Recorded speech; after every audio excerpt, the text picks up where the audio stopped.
Hello everyone, it's Seth, probably better known as Saffron Olive, and it's time for another edition of Against the Odds. So last week on our Against Odds poll, we had a bunch of crazy bad mythics. In the end, it was maybe the worst mythic of the bunch, Descent into Madness, that came out on top. So this week, we are heading to Modern to build a deck all in around Descent into Madness. So a quick reminder before we break down Descent into Madness for Modern.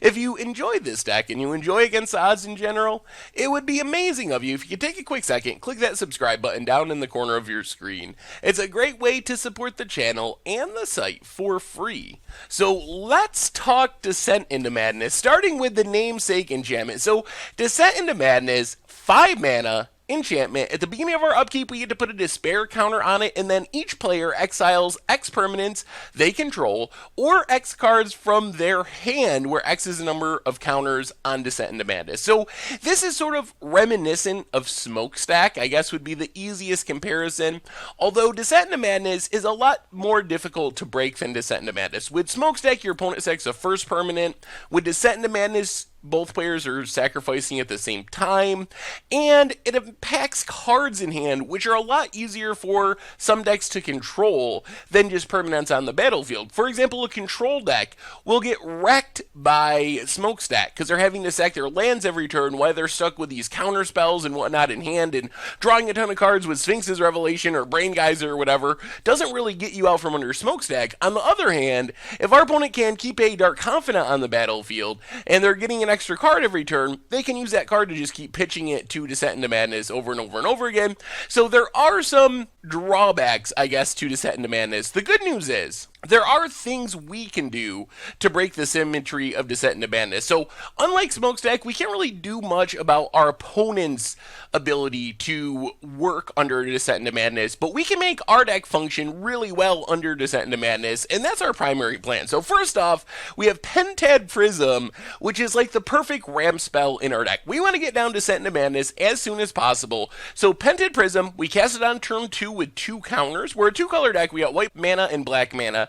So we cast it with 2 colors of mana, gives us 2 extra mana the next turn, which means if we make our land drop, we have exactly 5 mana for Descent into Madness, which means we get down our Descent on turn 3, and then when we add that first counter to Descent into Madness, we can just sack the Prism. That isn't really doing anything anymore because we used all the counters off of it. So Pentad Prism ramps us into Descent into Madness a little bit early. Then we have some Planeswalkers that combo really well with Descent into Madness. So the easiest way to break Descent into Madness is to play cards that give you additional cards. This can be drawing cards, or it can be making multiple creatures on the battlefield. So Elspeth Tirel and Elspeth Sun's Champion, 2 Planeswalkers that each have the ability to make 3 soldier tokens. So let's say we get down our Descent into Madness, we sack our Pentad Prism, we get rid of a couple of cards. Once we get our Elspeth down, we have 3 soldiers each turn, essentially, with Elspeth Tirel's every other turn, but that's alright. We have 3 soldiers each turn to feed our Descent into Madness, so our opponent is getting rid of real cards. They're sacrificing their lands, they're sacrificing their creatures. We just keep using our Elspeth to make soldier tokens and sack those to Descent into Madness, which lets us keep the Descent into Madness going for a long, long time until our opponent's just completely out of resources. No lands, no anything, while we're just feeding our Descent these soldier tokens. Elspeth Sun's Champion is the better of the two because the +1 makes 3 soldiers, so that's just a very direct combo with Descent into Madness. But with the new Legendary Planeswalker rule, having a split is nice because we can have both Elspeth Tirel and Elspeth Sun's Champion on the battlefield at once, which gives us a ton of soldier tokens to be sacrificing to Descent into Madness. Plus, both Elspeth give us a way to just close out the game after we kind of decimate our opponent with Descent into Madness. By making those soldiers, Elspeth Tirel can also blow up all non-land, non-token permanents, which can be nice against like Lantern Control and some weird matchups. We also have Lingering Souls, which is 1 card that gives us 4 bodies to sacrifice to Descent into Madness. Plus, it's just a powerful chump blocker if we don't have our ramp plan to get down Descent into Madness Madness early. We can use the spirits to do some chumping while we're waiting to draw our Descent into Madness, get it on the battlefield. But basically, 4 cards to sacrifice to Descent for 1 card actually being spent out of our hand makes Lingering Souls a great card to use with Descent into Madness. Then we have a couple of creatures which work well with Descent into Madness. Wall of Omens is just a early game blocker that also draws us a card. So in theory, drawing a card is the same as making a 1/1 token when it comes to Descent into Madness, because we can get rid of cards in hand or permanents on the battlefield to pay for its cost. So we play Wall of Omens, we have the Wall of Omens, which we can sacrifice to Descent into Madness, plus maybe we drew a useless land or something off the Wall of Omens, so that's 2 cards for 1 card that we can pitch to Descent into Madness. And then our 3 Eternal Scourges, not 4 because we really want one of them, but they're too expensive to really use more than one of them. But the idea is Eternal Scourge is a sacrifice every turn because Descent into Madness actually exiles the things that you feed to it, which means Eternal Scourge goes to exile, we can just recast it that turn. Goes to exile again, we recast it again, goes to exile again, recast it again. It does cost us 3 mana each time, but for 3 mana, we can pay for 1 counter on Descent into Madness every single turn, over and over again. In theory, I guess we could get 2 going for 6 mana, but that's where it gets to be a lot. That's why you don't have the full 4, because it's going to be really difficult to actually pay for 4 copies of Eternal Scourge every turn. That's just so much mana. But basically, similar to Wall of Omens, it can come down, can play some defense, can go beat down, and works really well with Descent into Madness. Wrath of God and Damnation kind of loosely work with Descent into Madness. It depends on the matchup. So we were talking about how Lingering Souls is great for us because it gives us 4 cards to feed to Descent into Madness. Lingering Souls, for our opponent, also gives them a lot of cards to feed to a Descent into Madness. Same with other cards, like we're playing, that make multiple tokens and whatnot. So having Wrath to God and Damnation basically helps in those matchups. If our opponent can flood the board with Young Pyromancer tokens, Lingering Souls tokens, cheap creatures from Affinity, being able to blow them all up with Wrath of God and then follow that up by Descent into Madness means our opponent has much less fuel to pay for Descent into Madness, because when Descent gets really powerful is when we're exiling lands and making our opponent empty their hand, mind twisting away their hand. It's slow, but it is really powerful when we get to that stage. Otherwise, we get the good black stuff. Inquisition, Thoughtseize, Collective Brutality, gives us something to do on turn 1, fights against combo matchups, gets rid of things that are good against Descent into Madness, and then Fatal Pushes just for early game removal. Our deck is a bit slow. Like, if we have the Pentad Prism nut draw of turn 3 Descent, that's pretty quick.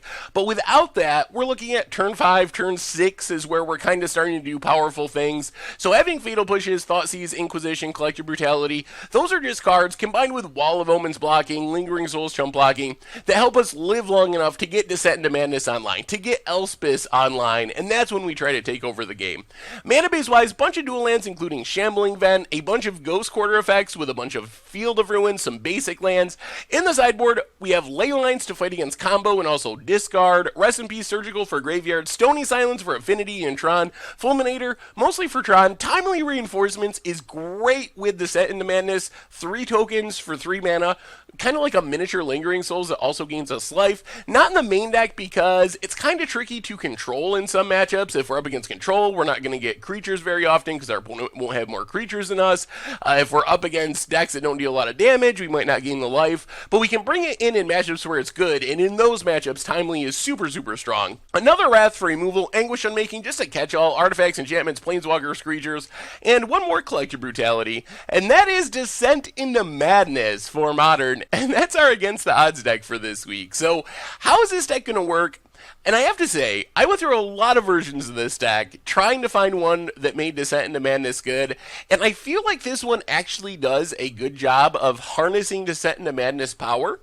The problem is, Descent into Madness is still going to be slow. It's still coming down on turn 5, adding 1 counter on turn 6, 2 counters on turn 7. So there are going to be games where Descent just doesn't really do that much, just because of the slowness of the card.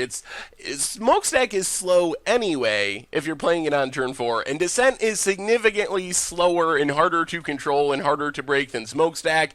There will be more bad matchups with it, so I feel like, as far as Descent into Madness decks go, this is a really good way of going about it. We got tons of ways to feed the Descent into Madness, tons of ways to kind of break the symmetry with cards that give us us additional cards or even 3 or 4 cards for 1 card to feed the Descent into Madness. So I think this is a good Descent into Madness deck. I'm still not sure how good Descent into Madness will actually be, even though I think we're like one of the better versions of a Descent deck. So we'll have to wait and see. I'm hoping that we get some good Descent action going at some point, really wreck our opponent, wrath away their board, but we'll see how it goes. Anyway, that's our Against the Odds deck for this week. Descent into Madness for Modern. Thank you so much for watching. I hope you enjoyed the video, and I will talk to you soon. Thanks for watching the video. If you enjoyed it, take a second and click that like button down below. It's a great way to help support the channel for free, and you can find the next video in the playlist right here.